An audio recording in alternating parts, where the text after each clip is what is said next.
Hoy en A Solas, Julio Ligorría, escritor y analista desde 1982, ha escrito más de 1000 ensayos sobre el sistema democrático de gobierno y el desarrollo político de América Latina.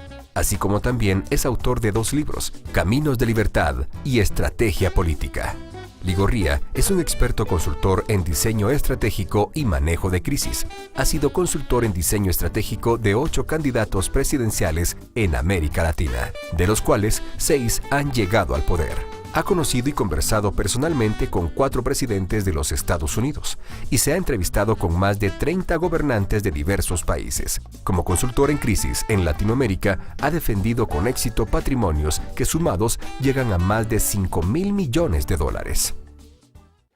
Bueno, pues don Julio, luego te voy a llamar Julio, pero ahora te vas a llamar don Julio Ligorría. Bienvenido a tu casa, a tu programa, y yo creo que vamos a tener una conversación muy amena. Porque ya aunque tú fuiste un hombre que hizo un programa de televisión, ¿es cierto? Sí, en una época tuve un programa. Tuve 2 programas. Como parece que ahora sales poco. Es correcto. O nada. O nada. Con lo cual es todo un honor que salga. Muchas gracias. Gracias. Tú eres muchas cosas. Consultor político, asesor político, empresario. ¿Por qué este gusanillo de asesorar en política? Yo me he vestido de negro porque vamos a hablar de cosas serias. Me quedé con la camisa negra, pero creo que era mejor azul, así que me traje el azul. También es azul oscuro y vale. ¿Por qué te entusiasmó a ti desde joven este tipo de profesión? Mira, la verdad es que yo me inicio en todo esto a través de lo que fue mi primer trabajo en la Asociación de Gerentes de Guatemala, como director general, en donde enfrentamos varios desafíos. La institución tenía una vocación específicamente en el área de la transferencia de tecnología de gerencia.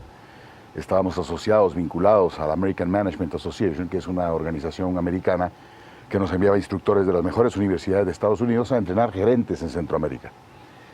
Pero el anterior gerente había ido sembrando con muy buen tino la idea de que la institución podía ser un centro de diálogo y discusión y conocimiento de los asuntos de gravedad nacional. Y estando en la Asociación de Gerentes, mi compañero en la gerencia, el subgerente de la asociación en esa época, era Richard Eikenhead.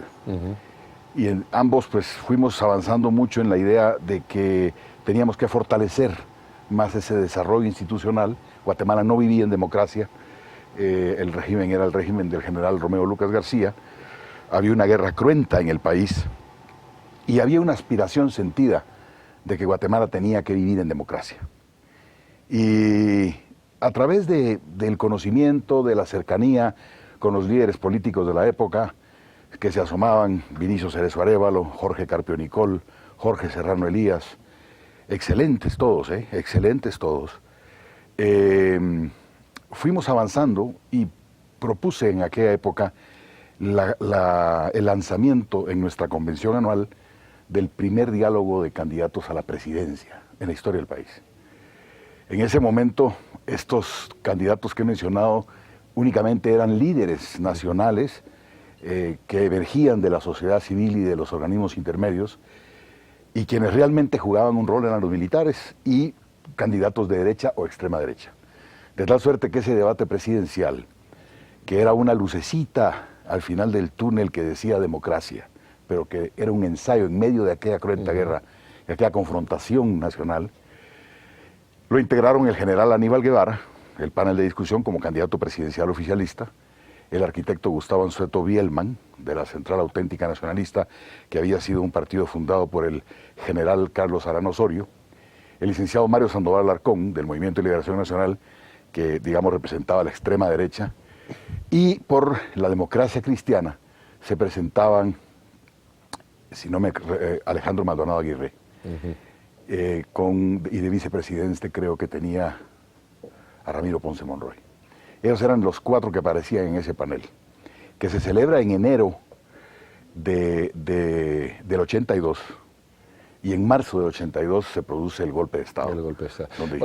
Cuando tú asesoras a políticos, ¿tú eres un técnico o te terminas enamorando de la idea? Porque si no eres un veleta, ¿no? Y vas de una idea. O, por ejemplo, hay profesionales como tú que tienen tendencia a asesorar políticos de derecha o de izquierda porque es la ideología que mejor entienden. Mira, yo empecé asesorando evidentemente en Guatemala candidatos de derecha. De hecho, mi primer cliente fue un candidato de centro, Jorge Carpio Nicol, que en paz descanse, y luego fue fugazmente Jorge Serrano en un momento muy al principio. Luego no concretamos la relación y yo me fui a trabajar con Mario Sandoval, donde aprendí muchísimo, porque ahí realmente era donde se formulaba la política nacional, era en la extrema derecha del país. O estabas en la extrema izquierda o estabas en la extrema derecha. Y ese fue mi primer gran cliente. Estaba en el 9º lugar cuando yo lo agarré en esa época. Yo me apasioné con el tema político promoviendo los debates políticos. Y entonces hice un ensayo en esa primera oportunidad con Mario y del 8º lugar quedó en 4º. Salvó su partido, tuvo una bancada en el Congreso y luego desapareció. Luego yo me fui corriendo candidatos de derecha, candidatos de centro derecha y bueno, ya he tenido candidatos de izquierda también en Sudamérica y me ha ido bastante bien. Nosotros no podemos ver ideologías, de hecho no podemos ver ideologías profesionalmente hablando. Evidentemente no vamos a promover nunca, o por lo menos en mi caso, un candidato marxista, porque estamos hablando de democracia, estamos hablando de debate, de diálogo, de discusión. Y en ese sentido, pues, el espacio está abierto para todos, eso es lo que pensamos. Y tú eres, no sé si el único, o eres de los pocos que ha asesorado a 4, o ha tenido relación, por la razón que sea, con 4 presidentes de Estados Unidos. Sí, he tenido la suerte, por así decirlo. Yo nunca he ocupado un cargo público, pero he tenido mucha cercanía, pongámoslo de esta manera, en especial con el Partido Republicano y con la familia Bush. He tenido el gusto de conocer a los 2 presidentes Bush y las experiencias han sido formidables, ¿no? Porque evidentemente es la política en su máxima expresión en Washington. ¿Y qué pide un presidente o qué comenta un presidente norteamericano o qué dialoga con